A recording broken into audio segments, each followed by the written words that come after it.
The year is 1453, and the walls of Constantinople have stood for 1,066 years, through 200 sieges, through storms of cavalry and waves of fire, through plagues that emptied half the city. Those walls are 40 feet thick in places, double-layered stone with a moat in front and a killing ground inside, designed by the best military engineers the ancient world could produce. They are about to face something those engineers never imagined. The man staring at them from across the field is not even a sultan yet, not by right. He is 21 years old, barely past boyhood, with a long, thin nose and eyes that seem to miss nothing, and he has been told his whole life that Constantinople cannot fall. His tutors taught him that the Theodosian walls are the greatest defensive structure ever built, that a dozen armies have broken against them, that the city held when Rome itself fell. Mehmed II does not believe his tutors. He believes something else. The textbooks call it conquest, but that is a clean word for something that was not clean.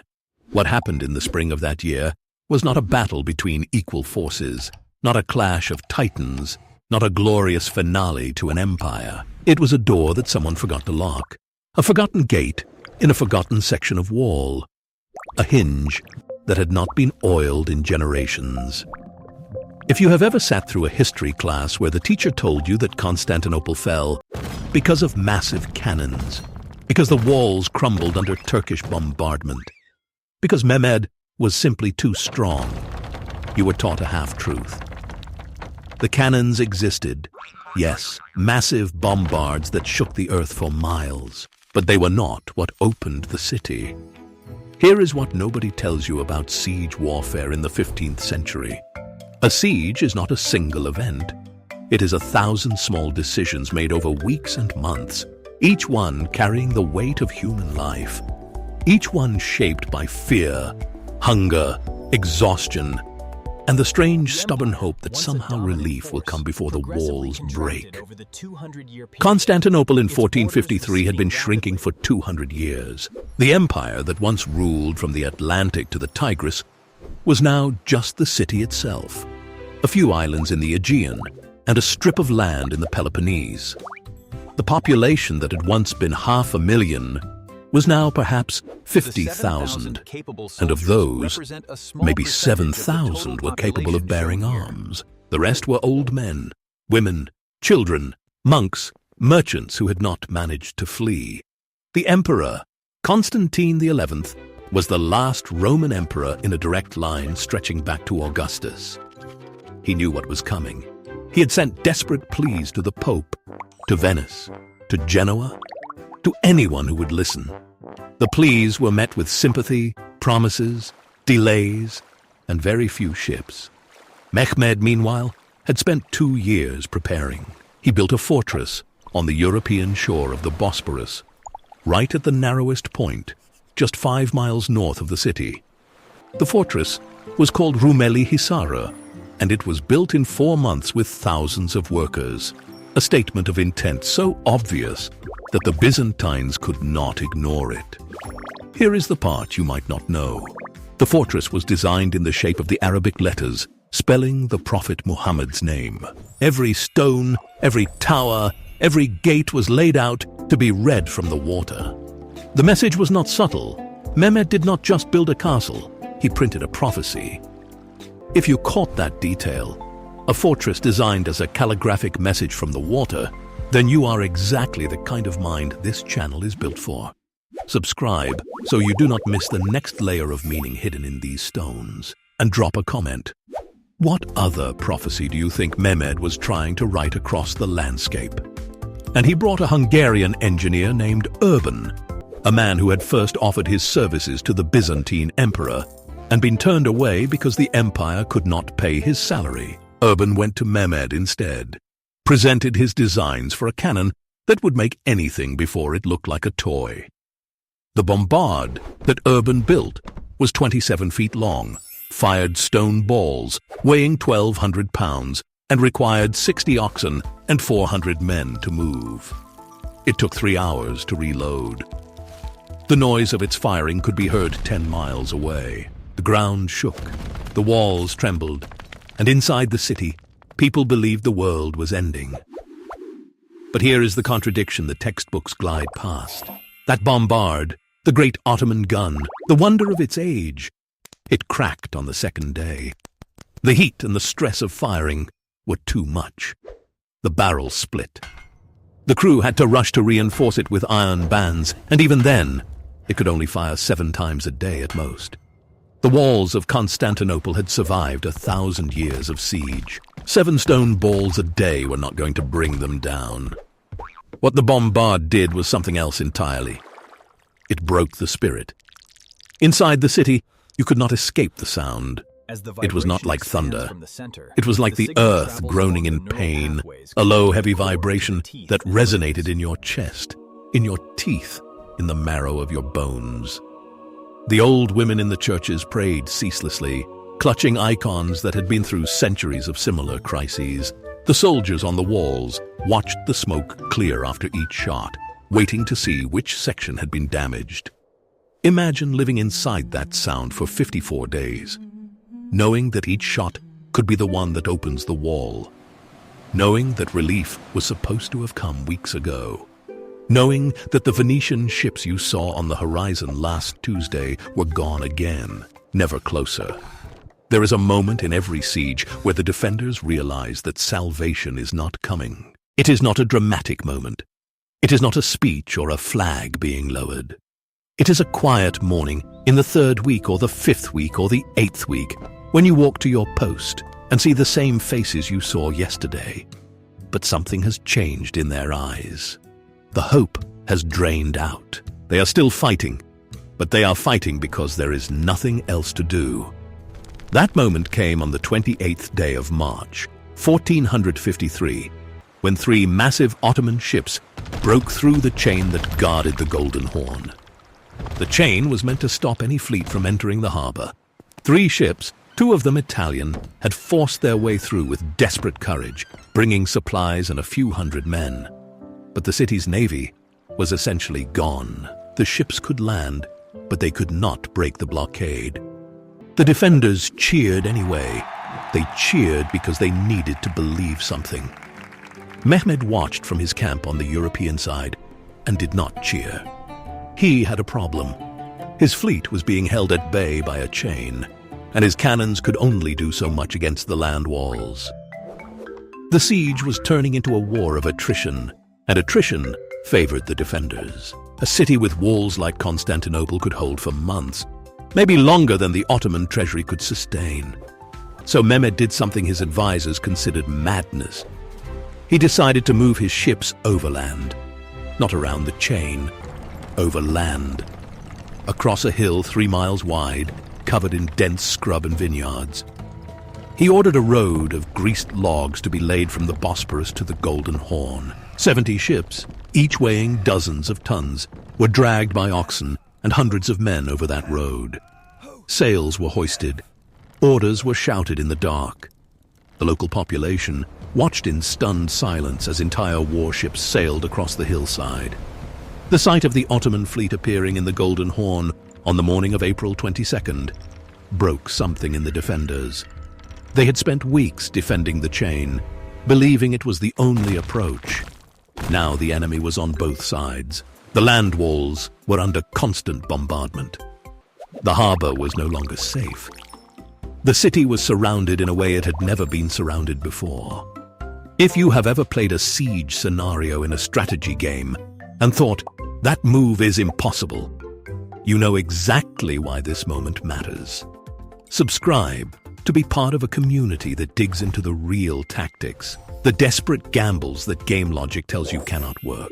And in the comments, tell me, what historical maneuver that seems impossible do you wish someone would explain? Just when it seemed things could not get worse, the trickle of desertions began. Some of the Italian mercenaries slipped away in the night. A few Byzantine nobles packed what they could carry and found boats to take them across the strait, pretending they were going to scout the enemy positions. They never came back. The emperor watched his city empty itself, not of enemies, but of friends. You see, There is a difference between fighting when you might win and fighting when you will certainly die. The human mind can sustain an almost impossible amount of suffering when there is a thread of hope. But when hope is gone, the mind follows fast. The body follows soon after. The chroniclers who survived the siege wrote about the atmosphere inside the walls during the final weeks. Froissart was not there, but the Byzantine historian Docus was. His account describes a city in a kind of trance, moving through the motions of defense while already knowing how the story ends. Priests led processions through the streets, carrying icons that reportedly wept. The great church of the Hagia Sophia held its last Orthodox service on the evening of May 28th, a desperate union ceremony meant to reconcile the Orthodox and Catholic factions, a final attempt to summon divine aid. The Ottomans spent that night preparing, not just weapons and siege towers, but prayers. The soldiers were told that the city would be theirs for 3 days of plunder, that whatever they could take would be theirs to keep. The promise of wealth beyond anything a peasant soldier had ever imagined. Gold, jewels, women, slaves, everything inside those ancient walls. And behind those walls, the emperor stood alone in his palace, knowing that the next sunrise would bring the end. When you read the accounts of the final assault, one detail stands out. The Ottomans attacked from 3 directions at once, but the decisive moment happened at a gate called the Kerkeporta, a small postern gate in the Blachernay section of the walls, a part of the fortifications that had been repaired poorly after an earlier earthquake. The gate had been blocked with rubble, but not well.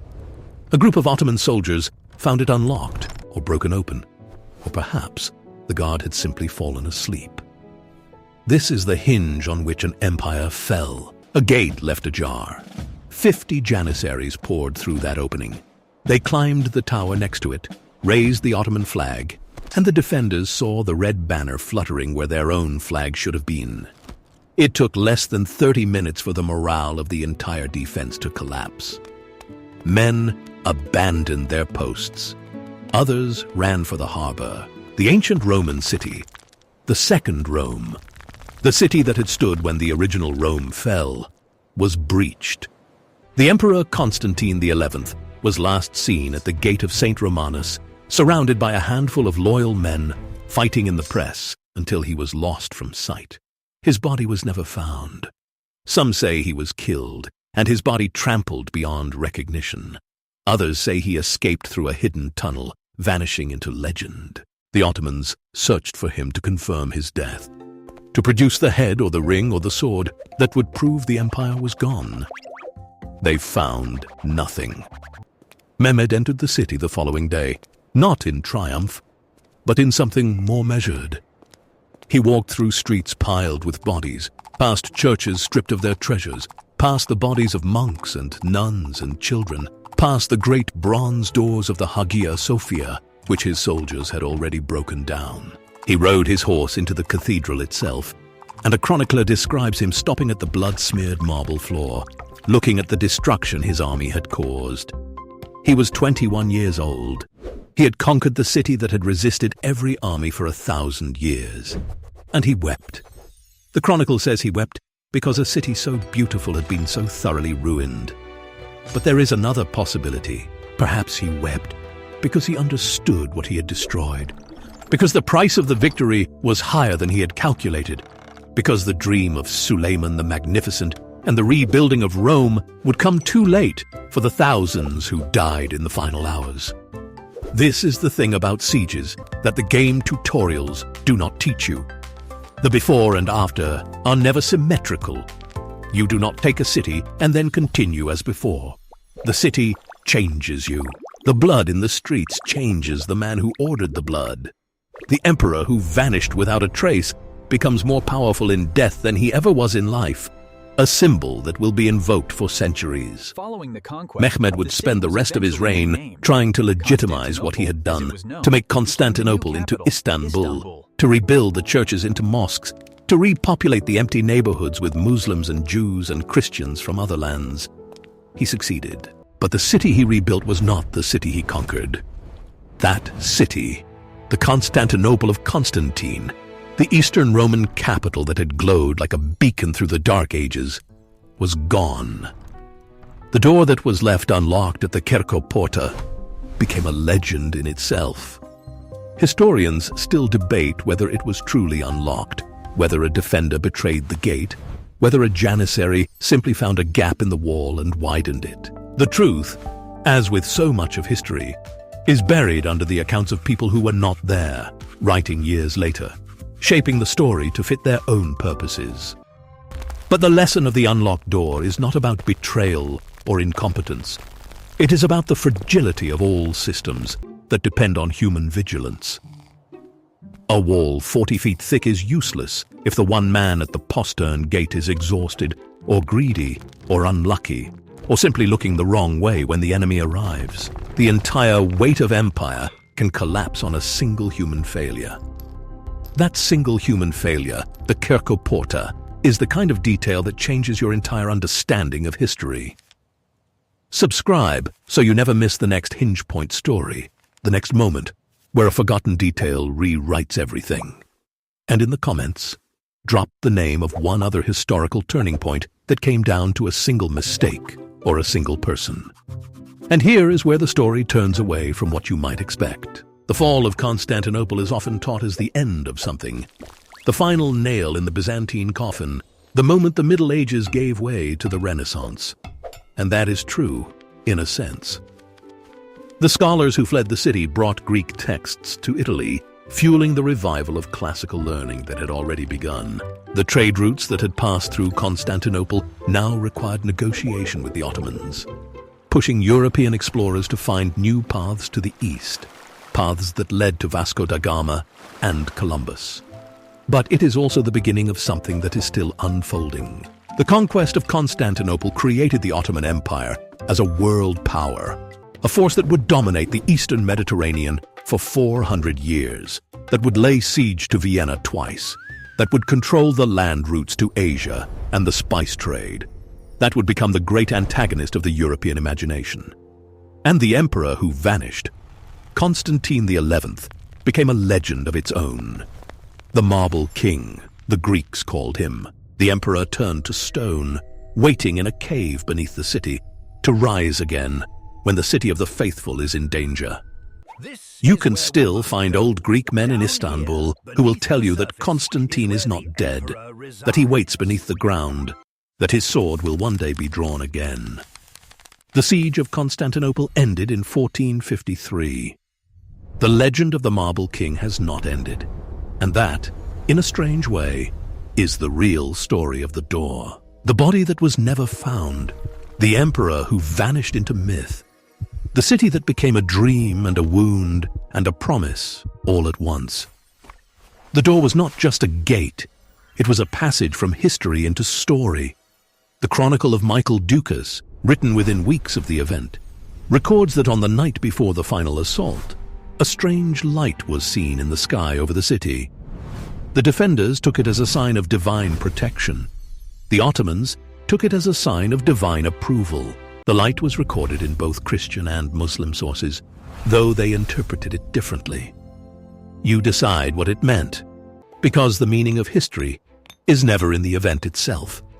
It is in the story we tell about the event.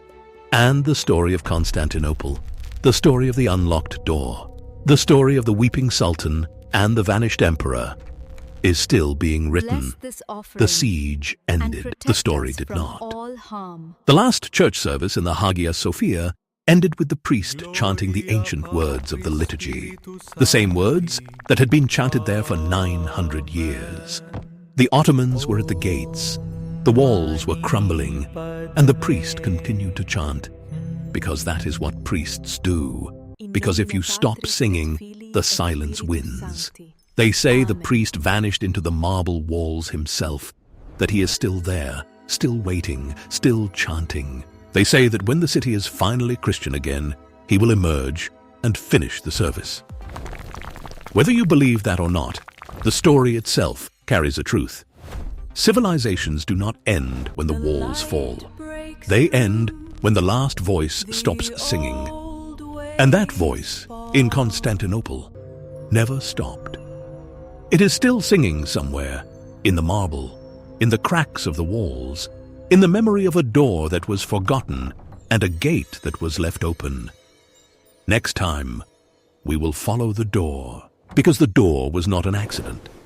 The door was a choice, made by someone whose name we do not know, whose face we will never see, whose decision changed the course of the world.